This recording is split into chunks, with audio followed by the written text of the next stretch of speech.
Ladies and gentlemen, colleagues, friends, hello everyone. It's with great pleasure that I welcome you to the University of Ottawa and the Centre for International Politics for the inaugural annual Global Ideas Lecture, which will be delivered by Michael Ignatieff.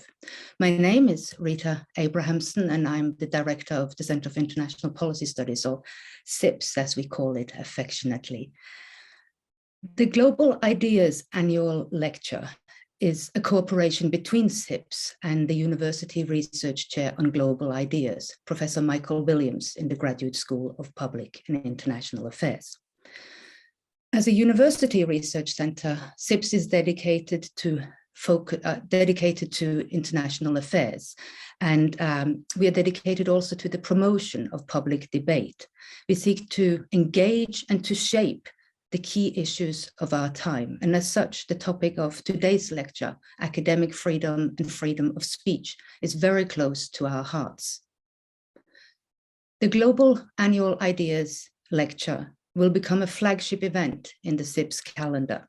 And I'm very pleased that the President and Vice-Chancellor of the University of Ottawa, Jacques Frémont, has agreed to be with us today to open the first lecture. Monsieur Frémont, c'est avec beaucoup de plaisir que je vous souhaite bienvenue au CEPI. Oui, merci beaucoup Rita pour cette présentation. Bonjour à tous et à toutes. Je suis très heureux et honoré de vous accueillir à cette toute première conférence sur les idées mondiales. I'm extremely glad you could join us this afternoon, and I'm especially pleased to welcome our guest speaker, Michael Ignatieff. First, whenever we gather for an important event like this, it is our custom to offer an indigenous affirmation in support of reconciliation. We pay respect to the Algonquin people, who are the traditional guardians of this land. We acknowledge their long-standing relationship with this territory, which remains unceded. Nous rendons également hommage à toutes les personnes autochtones qui habitent Ottawa, qu'elles soient de la région ou d'ailleurs au Canada. Nous reconnaissons les gardiens et les gardiennes des savoirs traditionnels de tous âges et nous honorons aussi leurs dirigeantes et dirigeants d'hier, d'aujourd'hui et de demain. Il s'agit donc cet après-midi d'une première pour cette série de conférences qui reviendra dorénavant à chaque année à l'Université d'Ottawa. Nous aurons l'occasion d'y entendre des esprits éclairés du monde entier qui s'efforce d'établir des ponts entre le savoir universitaire et la sphère politique, nous parler de l'influence et de l'importance des grandes idées dans la vie publique. Je remercie très chaleureusement le professeur Ignacio, qui fait indéniablement partie de ces esprits éclairés, d'avoir accepté d'inaugurer cette nouvelle série de conférences. Professor Ignatieff's topic today, academic freedom, freedom of speech, and thinking for yourself, is one, of course, of extreme relevance on campuses across North America and indeed around the world. I don't know yet what Professor Ignatieff intends to tell us about academic freedom, but I do know certainly that these questions are of concern, very deep concern to me every day, just as they also concern all members of our academic community. Michael Ignatieff, as you know, was until recently president of the Central European University. I don't know if you know that university, if you've heard about that university. I had the privilege in a previous life when I was working for the Open Society Foundations in New York to work very closely with that university, which is undoubtedly a gem. It is a gem of a university, an extraordinary university, and a university which, as you have probably heard, has faced huge issues of academic freedom, of an institutional independence in these recent years. Because academic freedom has two components, really. One is an institutional component and an individual component. Hungary really did its best to shut down the Central European University, and Michael Ignatieff has had to resist and to mount campaigns after campaigns in order to protect the university. As you know, the university finally, at the end of the day, parts of the university have had to move to Vienna, next door from Budapest. And it is a very sad story, which demonstrates that academic freedom can be attacked, and very successfully, by countries, and that the institutions can suffer a great deal.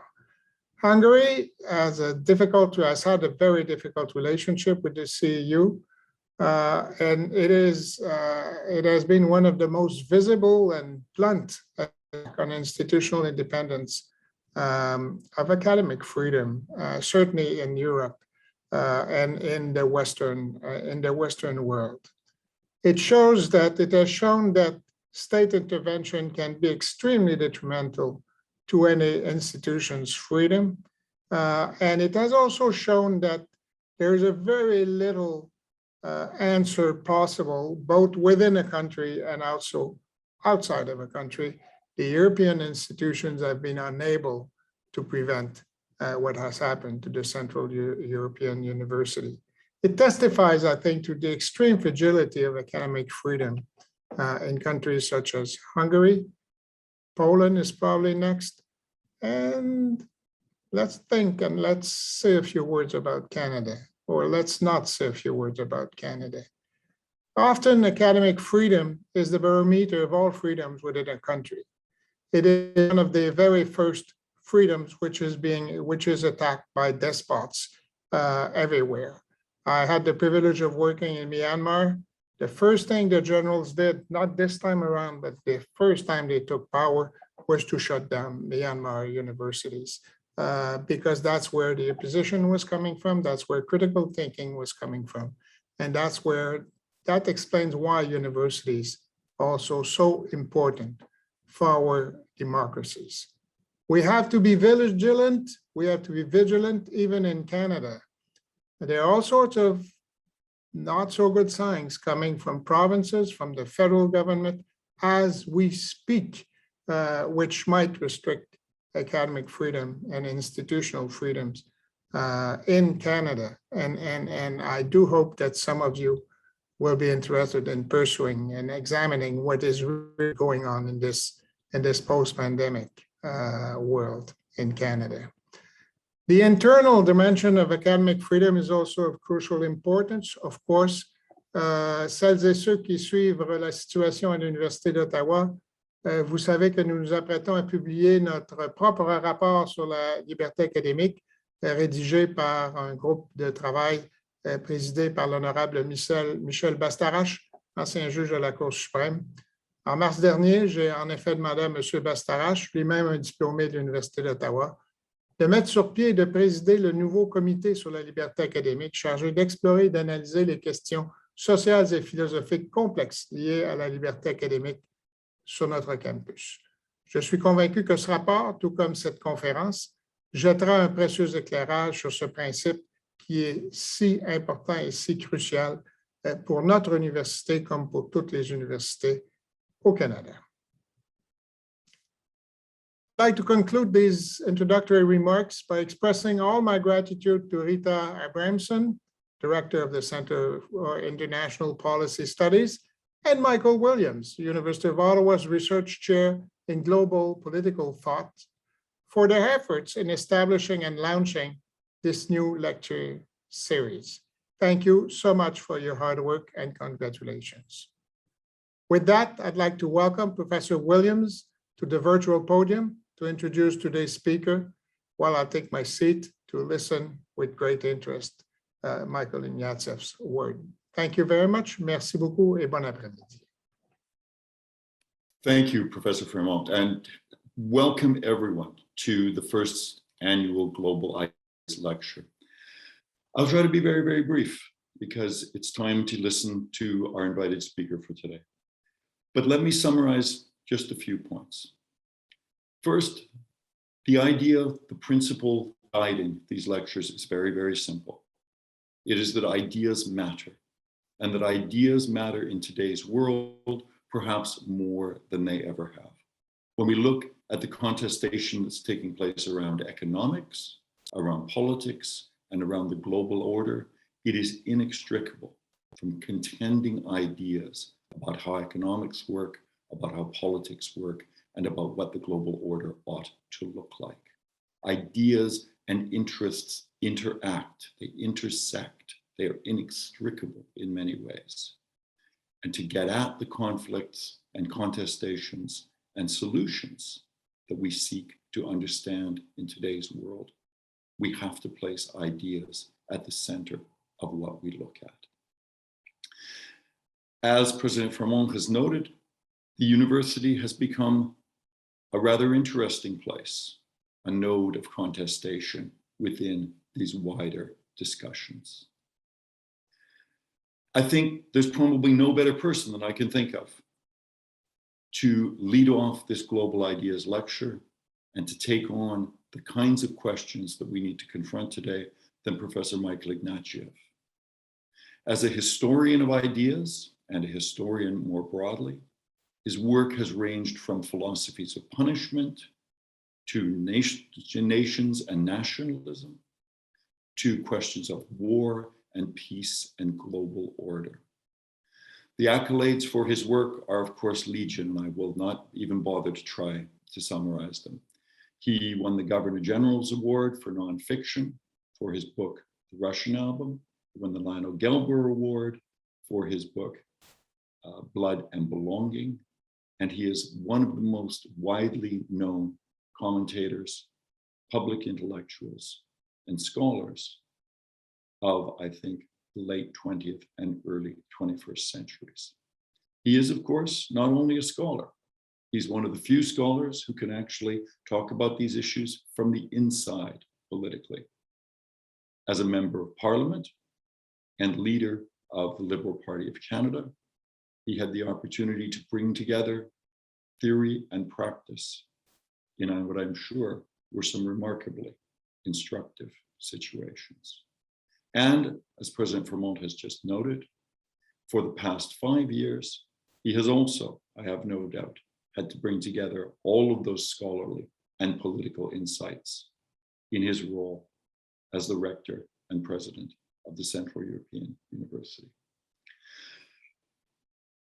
Professor Ignacio has very kindly offered to accept questions at the end of his lecture. You will see on your screen in the bottom right, there is a Q&A button.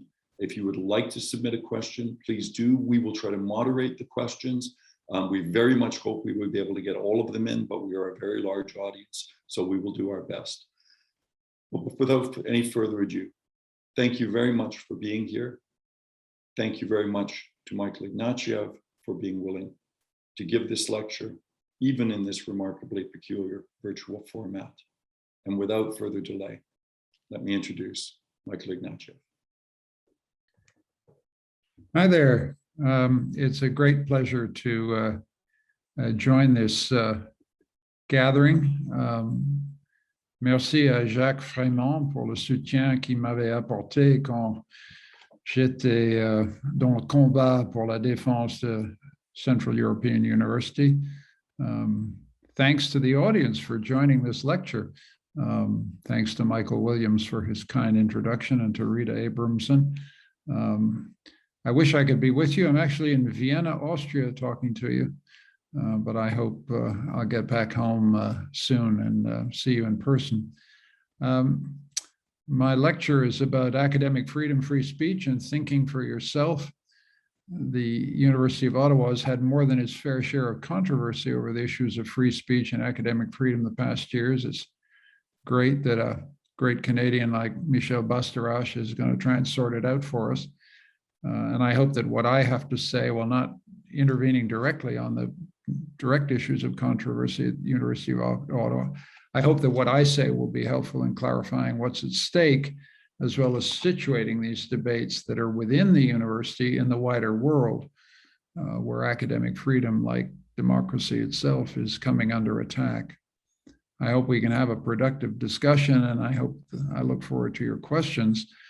Je veux reconnaître l'identité bilingue de l'Université d'Ottawa et je vais donner ma conférence en anglais, mais Je ferai mon mieux de répondre aux questions s'ils sont posées en français dans la période questions après.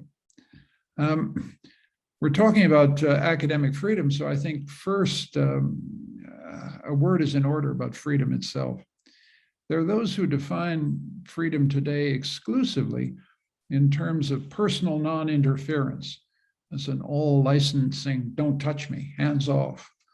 And we hear this in the anti-vaccination movements and in the libertarian fringes of conservatism and the radical right. You'll remember that Isaiah Berlin, a British philosopher, distinguished between freedom from and freedom to, and these movements take freedom from to an absurd extreme. And in my view, they abuse the very meaning of freedom, because we're uniquely interdependent creatures, and both our health and our freedom depend on the care we take of the health and freedom of each other. My health is likely to be compromised if I fail to make any surrender of personal liberty for the sake of your health. And my political freedom is unlikely to endure long if I'm unwilling to defend your freedom. As with freedom in general, so with academic freedom in particular. Any community of thinkers that enjoys the privileges of freedom would want these to be shared by all communities of thinkers, because knowledge is borderless, and it's the benefit of all for it to circulate without let or hindrance. Universal access to knowledge in turn acknowledges an important fact that all human beings have the capacity to benefit from knowledge, though this capacity dies in so many souls thanks to injustice and cruelty and discrimination.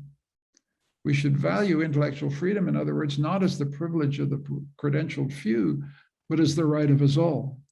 And if so, we should always do what we can to defend the freedom of others, especially those advocating positions we disagree with, in the hope that they'll come to our defense when our freedoms are in danger. In the 1930s, there were British academics who raised hundreds of thousands of pounds to assist the emigration of German academics, most of them Jews, and they understood this idea about international academic solidarity. When the new school in New York invited the entirety of the Frankfurt School to rehouse itself in America, they understood the same. And in both the United States and in Britain, the contribution of these Jewish refugee academics has been immense.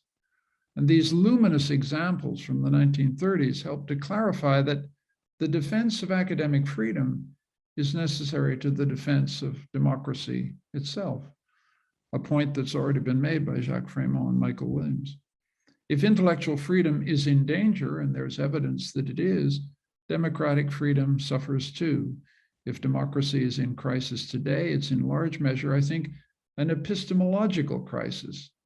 As citizens, we no longer know whose facts we should trust. And when we no longer know whom to trust, we lose trust in ourselves. And trust in our own judgment is the sheet anchor of democratic stability. It's in this context, therefore, that discussions of academic freedom acquire relevance beyond the academy and raise questions of what obligations flow from the freedoms that academics enjoy. Because our rights, like all rights, entail a responsibility to contribute academic learning for the benefit of society at large. Despite populist pushback against expertise, academic experts play an ever more important role in winnowing the chaff of deception from the grain of ascertainable fact. This responsibility in turn implies that we should use our authority judiciously. We should speak in public only about what we truly know and avoid commenting on subjects beyond our proper sphere of competence. Unless we exercise discipline, self-discipline, we risk making fools of ourselves and undermine the prestige of the disciplines and institutions from which we derive our authority. The responsibilities that go with the privileges of academic freedom don't end at the border of our democracies. There's also a duty beyond our borders, a duty of international academic solidarity that I've already referred to. And in 2021, the need for organizations like Scholars at Risk that have chapters in many American and Canadian universities has never been greater. And the reason is simple. Democracy is in recession. Authoritarianism and single-party rule are in the ascendant. And wherever this is the case, academic freedom is in danger. Just consider the latest examples. In Afghanistan, in the wake of the Taliban victory, women and girls have been sent home from schools and universities. And now Afghan academics are desperate to leave, and they write daily to their friends in the West seeking assistance to emigrate. And Canada has done quite a lot to help Afghan academics and girls to leave the confinement of Taliban rule.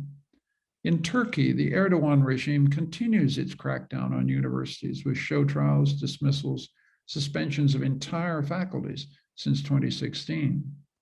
In China, Chinese scholars in the humanities and social sciences were once able to freely join in the debates of the international scholarly community, but now they have to watch their words.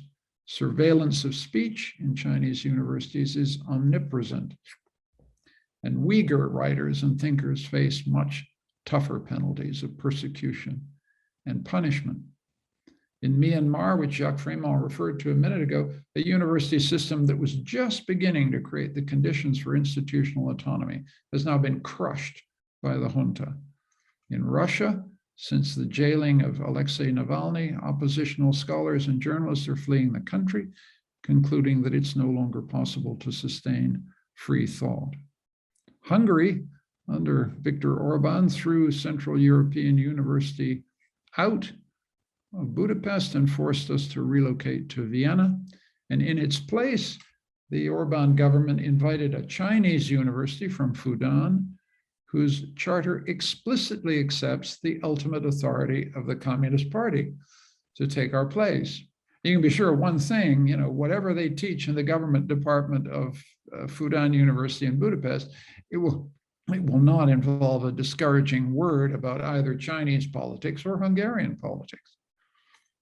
Now, I was CU Rector at the time, and looking back now from the safety of Vienna, where I'm talking to you, I conclude that despite magnificent support from our fellow academics across Europe and North America, despite the fact that the European Court of Justice ruled that the action of the Orban government was illegal, a member state of the European Union got away with the expulsion of a free institution.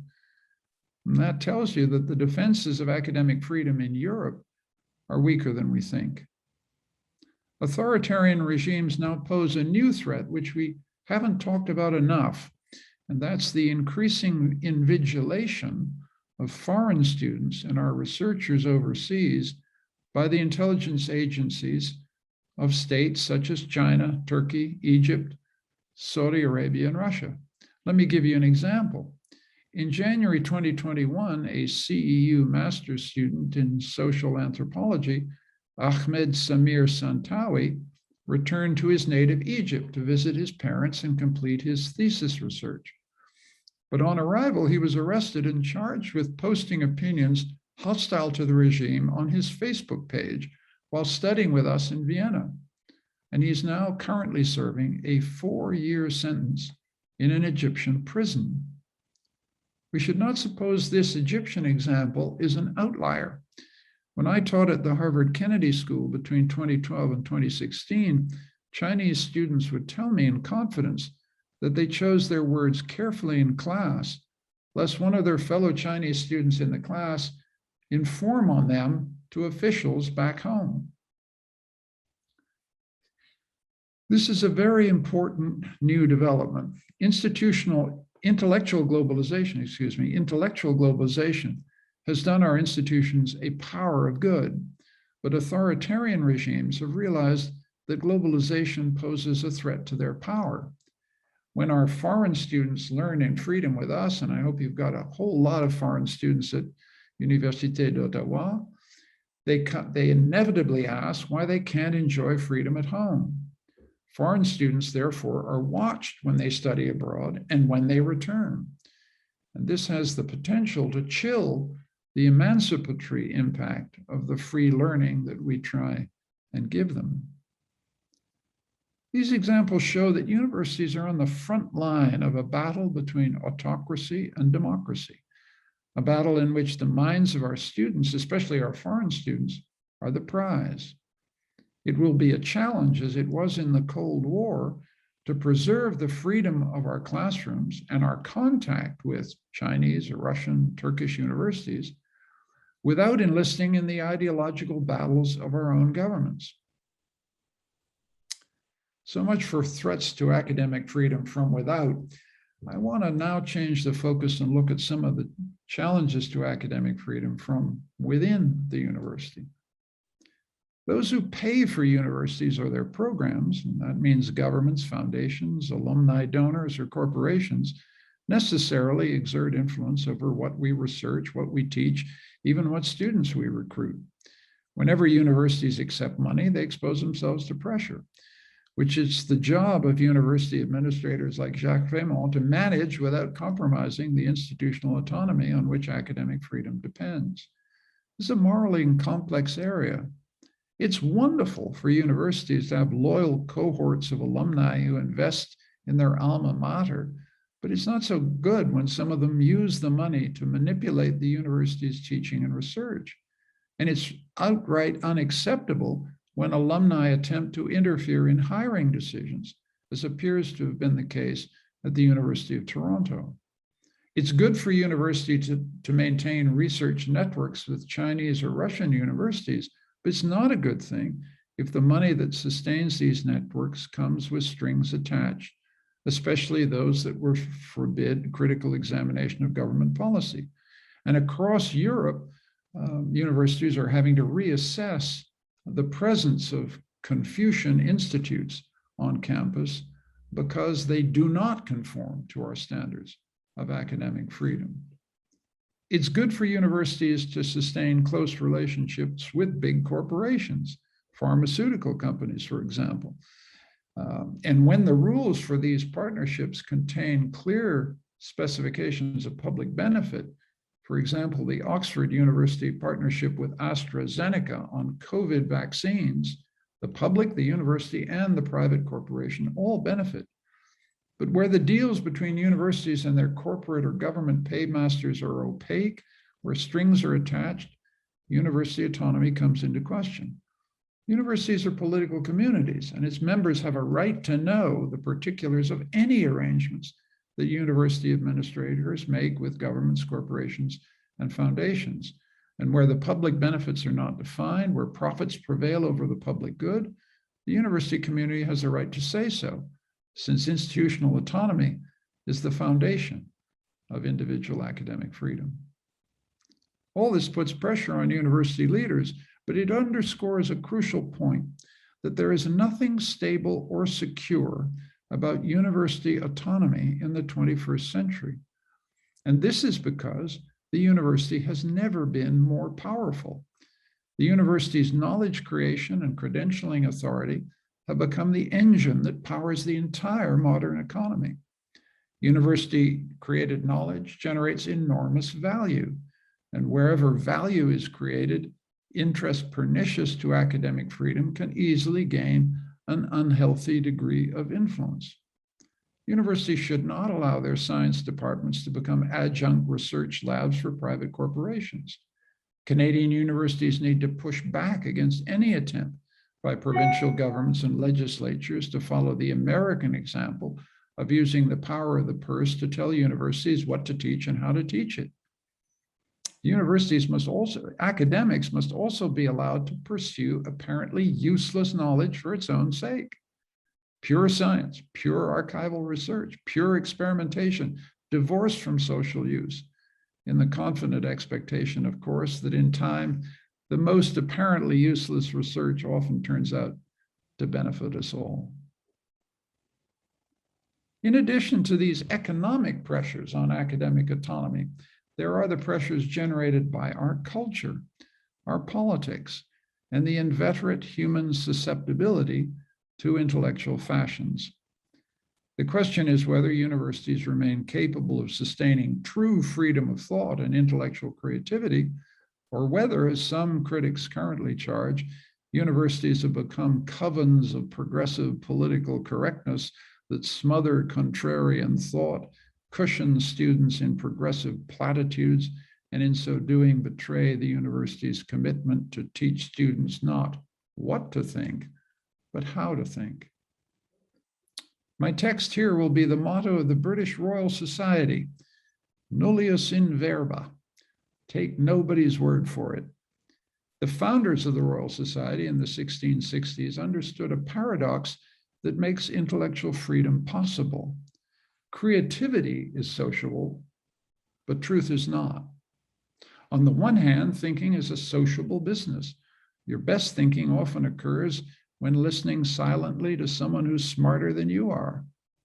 Your most important contributions often emerge when you find a way to respond to some searching criticism of an idea of yours that you once thought was unshakable.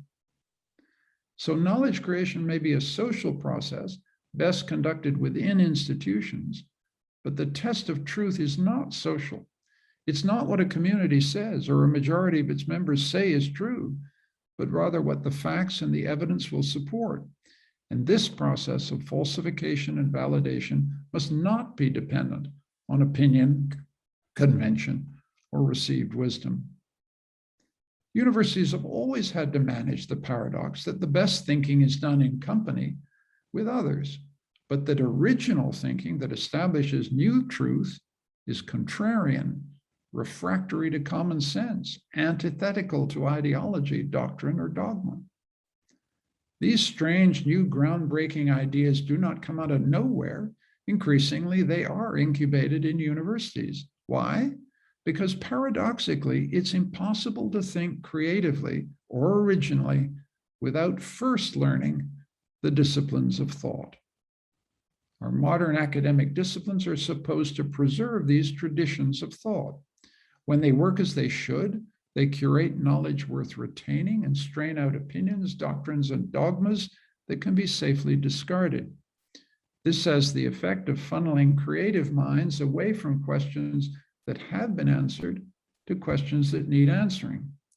This is the vital work that universities do for society, curating the knowledge that still illuminates, clearing away the knowledge that has failed us or needs to be improved.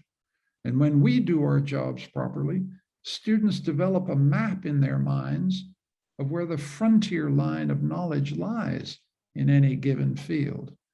And once we give them the skills to cross this line and move into uncharted territory, we try to teach them, take nobody's word for it.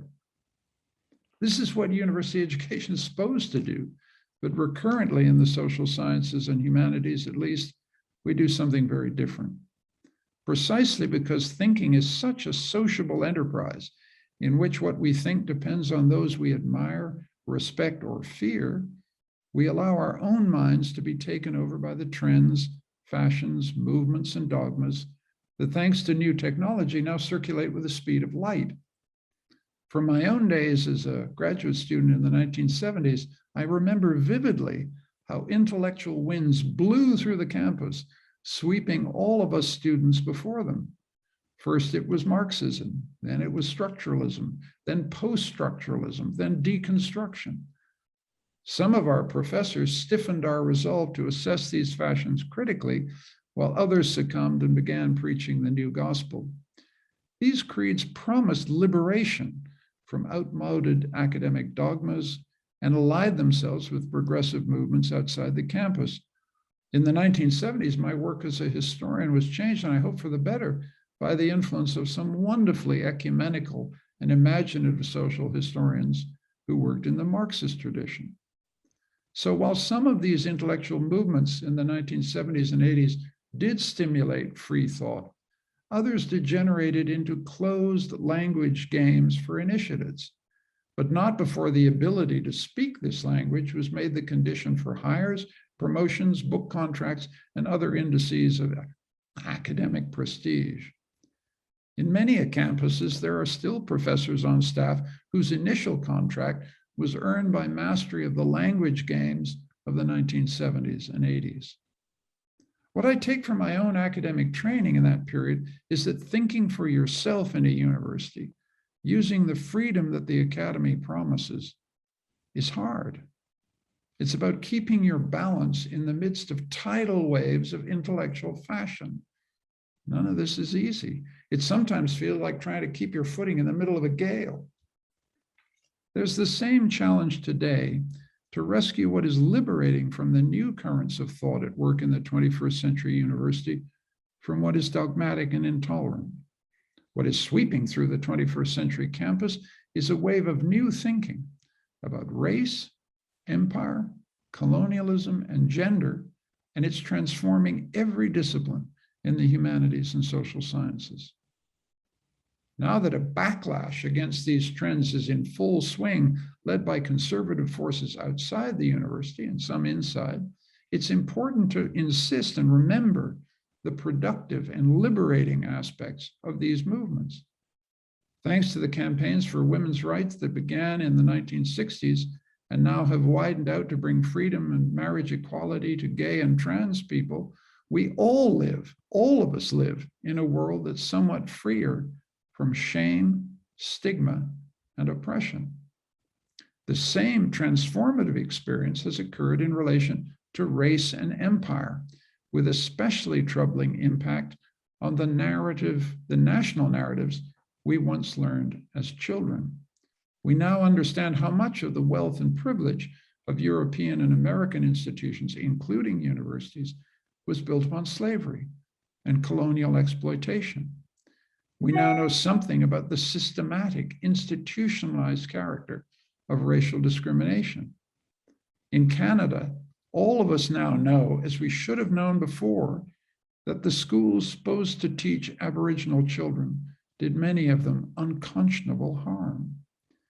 This has shaken, as it should, the Canadian national narrative itself, forcing us all to come to terms with the profound challenge that the Aboriginal experience in Canada poses to the integrity of our national story.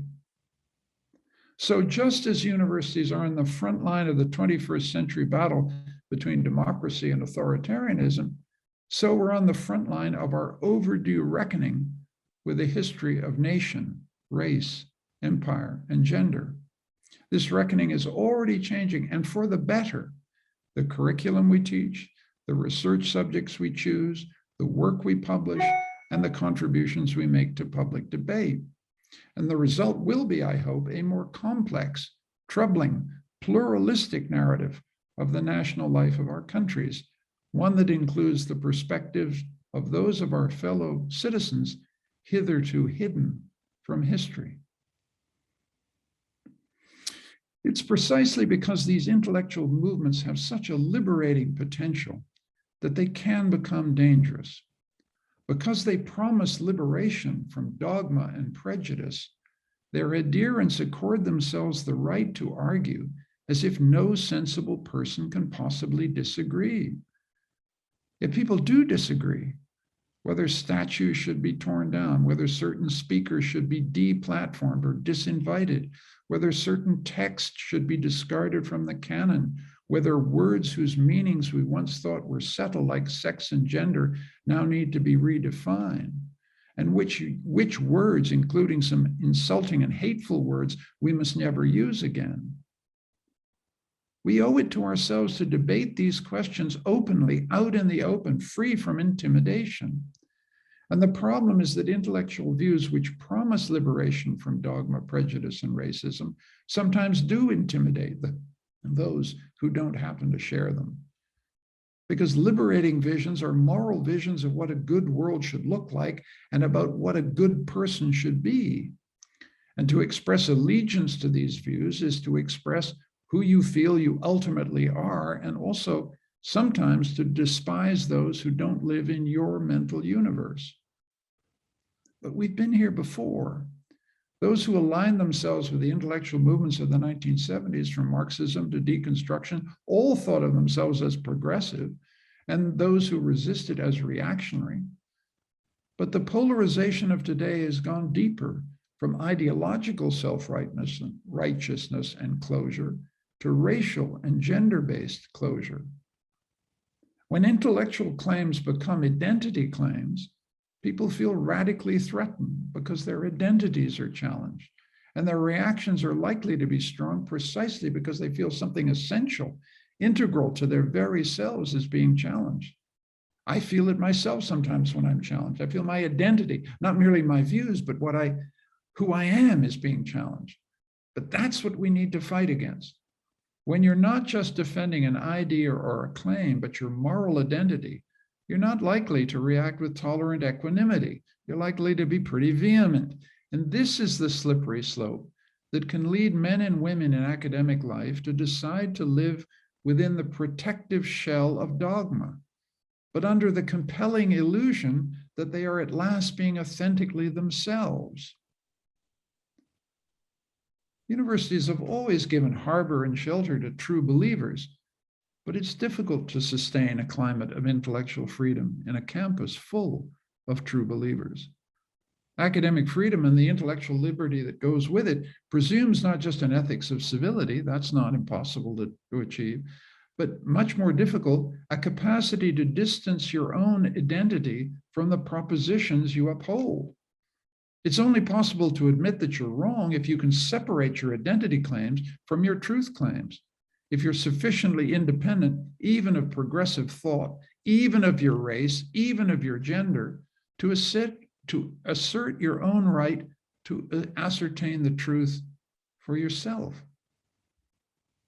In the face of liberating ideologies that insist that speech and thought should be silenced, we badly need clarity about the distinction between offense and harm, between conduct or speech which challenges or receives doctrine and conduct or speech which assaults the dignity of a person.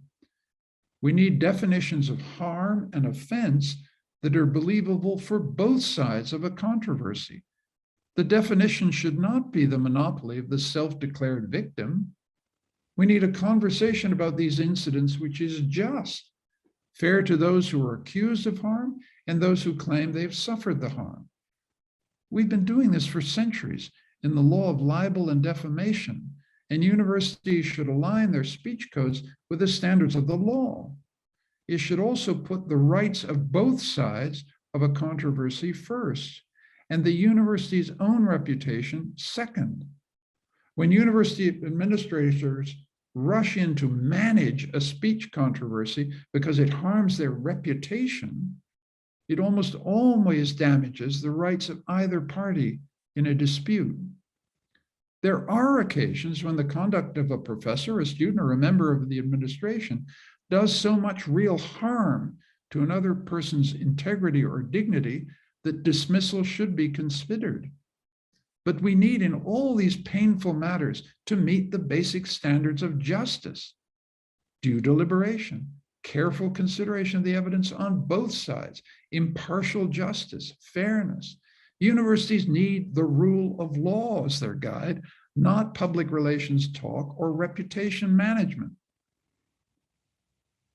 So, in conclusion, academic freedom isn't just a claim about the epistemological conditions for democracy. It's not just a claim about the interdependence of freedom here at home and freedom abroad. It's not just a claim about the need to defend the institutional autonomy of universities in an age where university knowledge generates the value that makes the world economy turn. It's not just a question of distinguish offense and harm more clearly. It is in the last instance a deep claim about the conditions of our own intellectual freedom, that we must be tough enough to keep our identities out of arguments about truth, resilient enough to subject even liberating ideologies to the test of our intelligence, and finally, resolute enough to take nobody's word for it but our own. Thanks for listening. Professor Ignatieff, thank you so much. That was truly thoughtful, sobering, and there is so much to talk about. I wish we could keep you for an awful lot longer, but practicing what he speaks, take nobody's word for it. Ignatieff has kindly agreed to answer a few questions. So the comment section or the Q&A box is open, and we will endeavor to get through as many questions as we possibly can. There's already a lot there, so I will pick a few as we go along, but you can keep your questions coming in. I think I will start with this one, Professor Ignatieff, which you touched upon, but I think is at the core of your comments as well, which is this lack of trust, or the decline of trust in universities and in expertise. What do you think, or how do we explain this decline or lack of trust in the expertise of professors, of all kinds of experts, but also of universities more broadly? Well, it's a paradoxical situation because I can't remember a time in my adult life in which university expertise was more important, more necessary, and actually more listened to.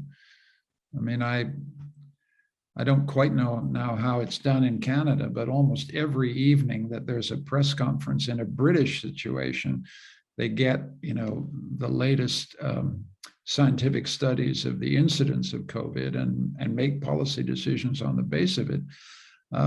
So we're in a paradoxical situation where I think epidemiologists in particular and vaccine scientists have more influence on public policy than at any time in my lifetime. But necessarily that creates a pushback. People say, why should I trust this guy? And the other reason that trust is in question is that science disagrees, and the disagreements come out in public. People interpret the curve one way, some people interpret it the other way. There is legitimate dispute, for example, about the long-term efficacy of vaccines. There appears to be a trail-off in vaccine efficacy over time, but nobody quite knows when that kicks in. So the public is faced with some very difficult choices about who to believe.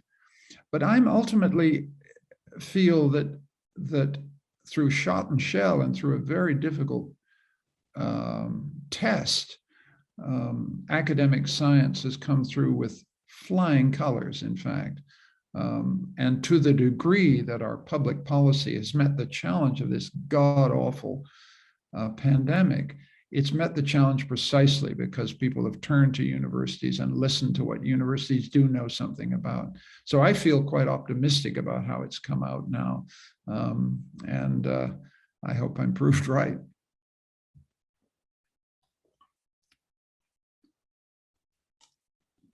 I have quite a few questions that goes to the specific situation of your former university and your current university. One of them is asking if the EU institutions could have done more to support the CEU in the battle against the Orban government, and also to follow up on that, what this battle says about the limits of the EU and the lessons that can be learned from this for other universities. Well, the European Court of Justice did its job. It decided on the basis of all the available European law that Orban's expulsion order was a violation of the basic principles of European law. But by that time, the justice delayed is unfortunately justice denied. By the time we got the judgment, we'd already had to move to Vienna because we had to maintain the continuity of our instruction.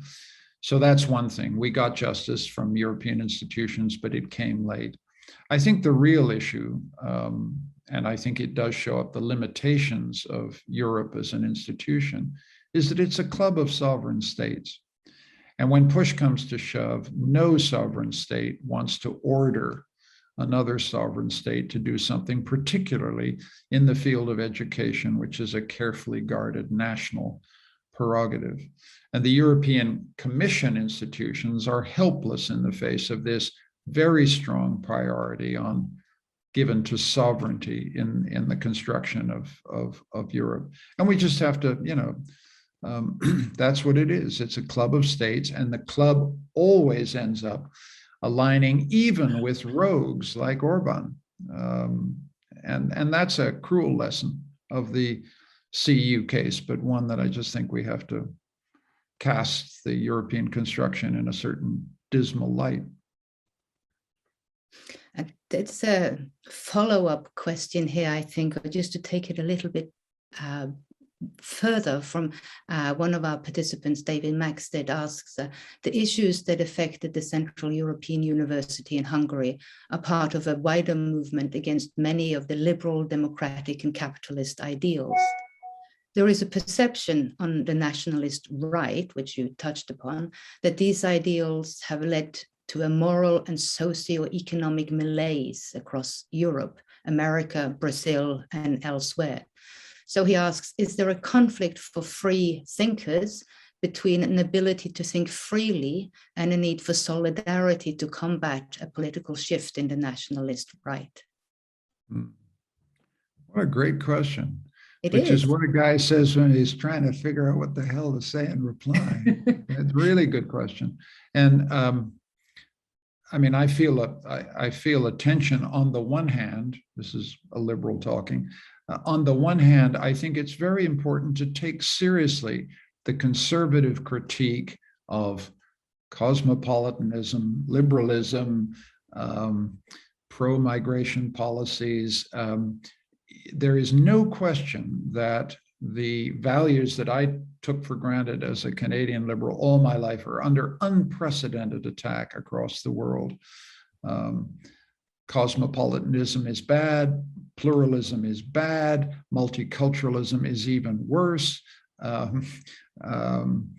Liberal permissiveness in sexual or personal or family matters is leading us to the dissolution of the family.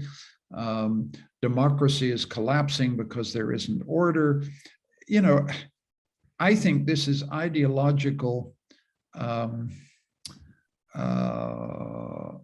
This is ideological rhetoric that I've lived with for 5 years because it's the staple of Viktor Orban's Weltanschauung. It's the staple of the conservative right's view of the world.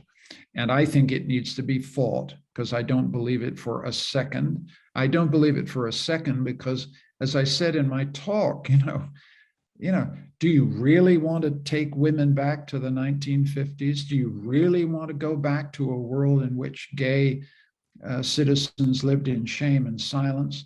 Do you really want to go back to a world in which Aboriginal Canadians, their entire history was excluded?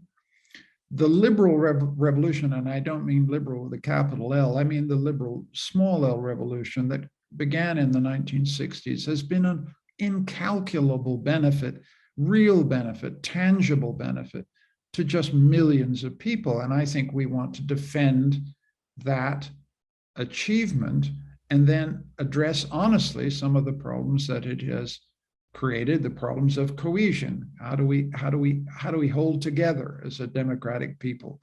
How do we reconcile our differences?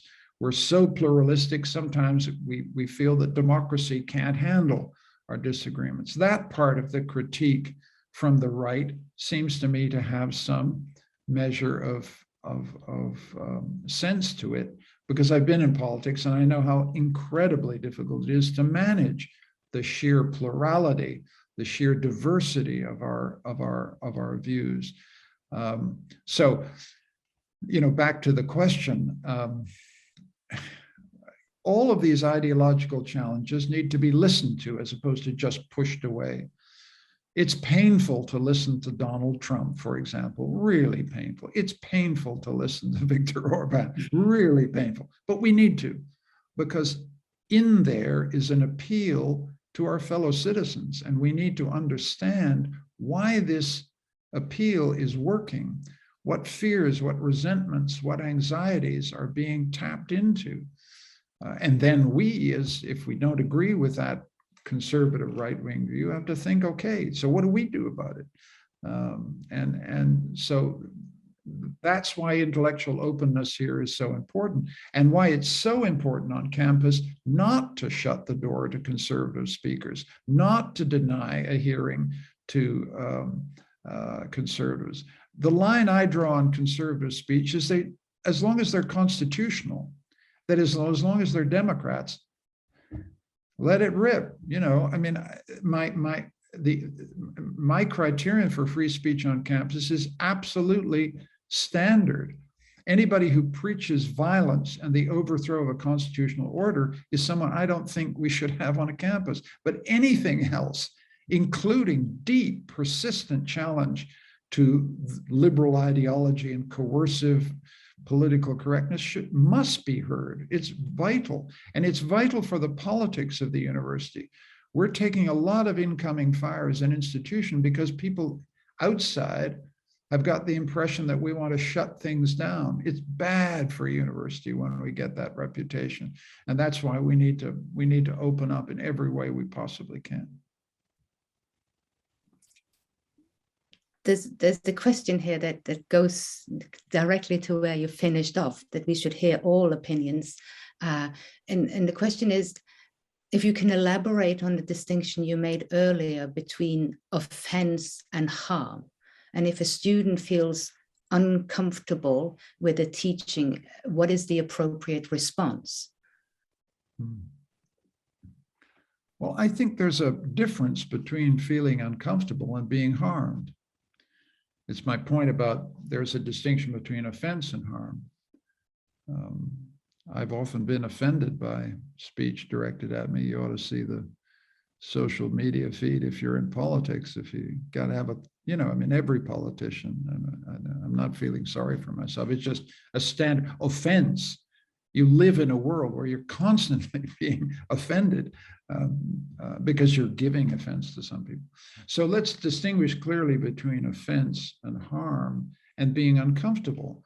I frankly want classes where where students are made uncomfortable. Let me give you a specific example where I was brought awake by a student. I remember it well. I was giving a human rights class about arranged marriages.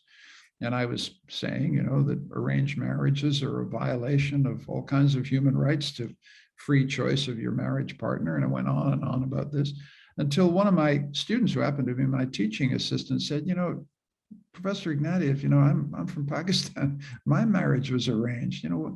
Why are you talking this way? What are you doing? And I suddenly thought, wow, I've got to back up here, Now, that's not exactly an example of offense, but it does capture a sense of discomfort that happens when we learn. And that was the case when it was the teacher who had to do the learning. And I've never forgotten that lesson. And there have been other occasions when the painful experience that students in a human rights class who've experienced oppression, experienced cruelty, bring to a class, and the challenge that they pose to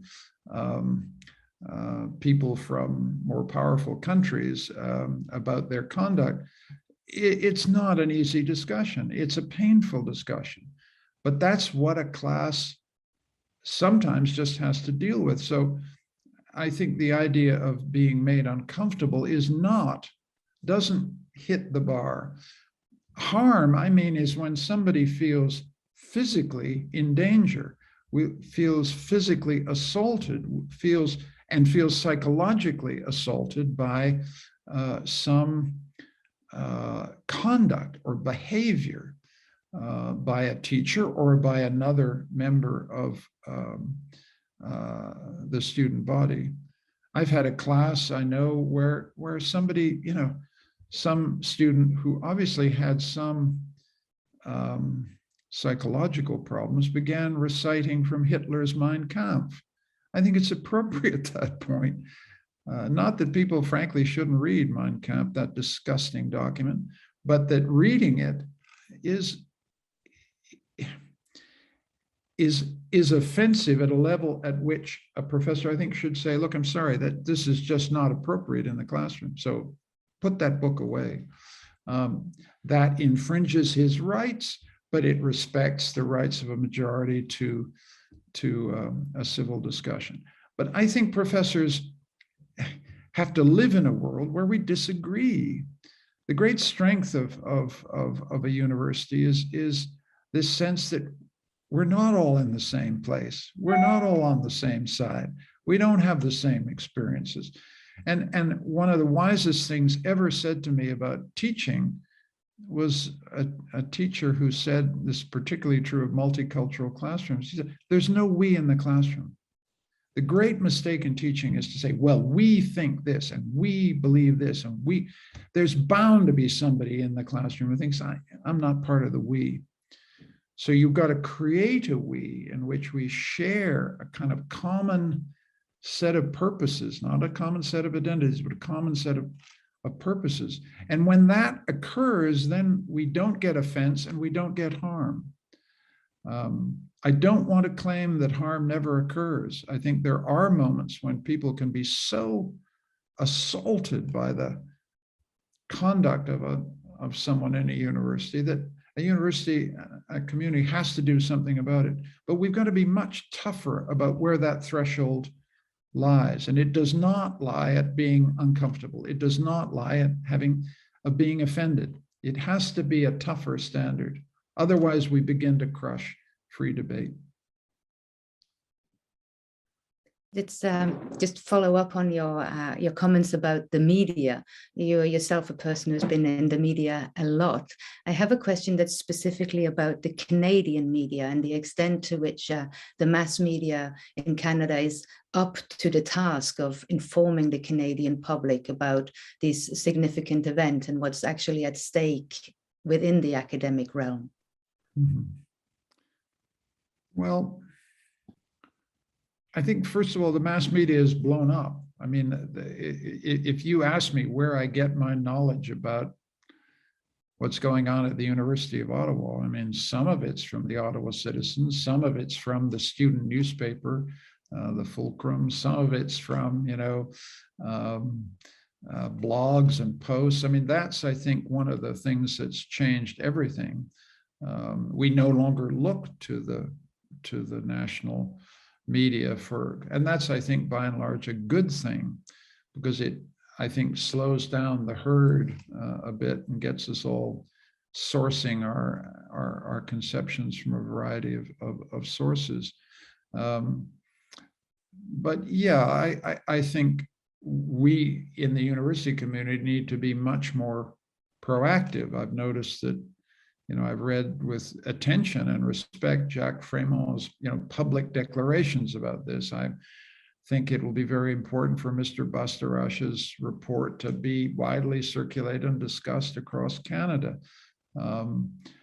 Universities have got to get out there and explain, listen, this is how we do things. We're a free community. We disagree.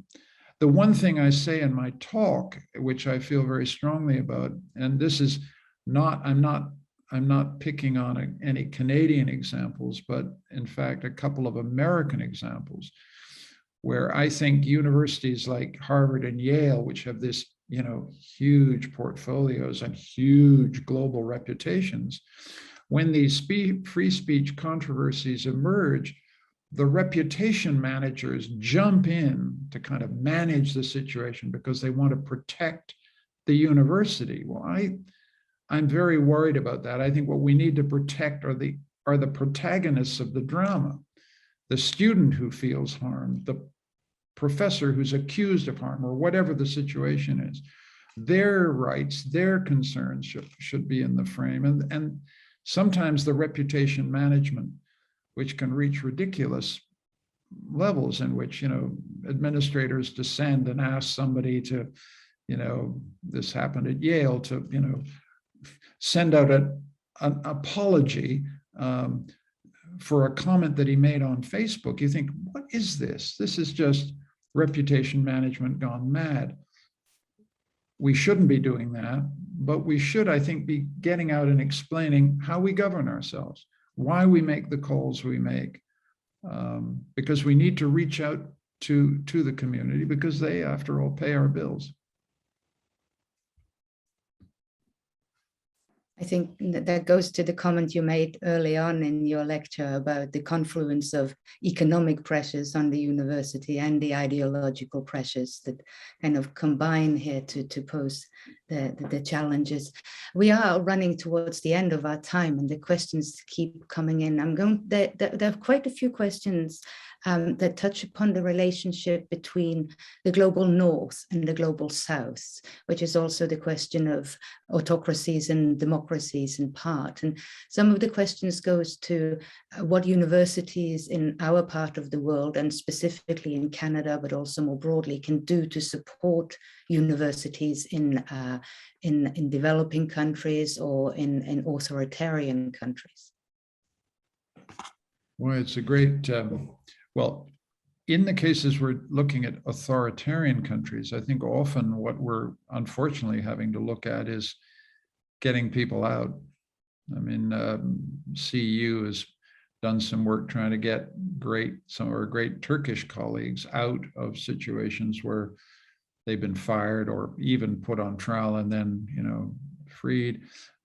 So sometimes it's, you know, setting up scholars at risk chapters to help relocate academics from authoritarian countries. So that's one thing. Developing great universities, there are a couple of things we can do. One of them is to train African and Asian and people from the global South really well and say, go home, you know, go home. You know, you got your PhD from us, now go home and build a great department, you know, teach, because sometimes universities have a kind of sucking effect. They pull people out of the global South in ways that ends up being enormously beneficial to us. I mean, it's unimaginable how much we've gained from the wisdom and brilliance of our students from the global South, but we want to get them to go back and work and build universities there. There's a third thing, and I'm part of a CU, as Jacques Frémont will know, is part of a thing called the Open Society University Network, which has very strong partnerships in the global South. And I think, and there's a lot of money behind this to get us, for example, developing curriculum together. There's too much curriculum, for example, in the field of human rights that's generated in the global North about the global South. Well, what if we were developing curriculum together to understand a human rights issue entirely from the perspective of the country in which the abuse is happening, as opposed from this outside perspective? I think there's an enormous amount that we can do there to begin to generate classes which we teach together online, curriculum which we develop to teach online. And that's the kind of thing that needs a little bit of resources that I think could strengthen universities greatly. You know, I think we've found a positive note to end on, which I think is very important. I want to bring it to an end. Unfortunately, we still have a lot of questions, and my apologies to those of you who posed questions and didn't get a chance to hear the answer, but we are running up against our allotted time. I truly don't think we could have had a more perfect inaugural Global Ideas lecture. I want to thank you profoundly, Professor Ignatieff, for sharing all your thoughts, your experience, and your reflections with us. It's been a true pleasure. I also want to thank the audience for joining us at the University of Ottawa and at the Centre for International Politics. Thank you so much. Please come back, and please come back for many of our events, and also please do join us again in about a year's time for the next annual Global Ideas lecture. So thank you very much and goodbye.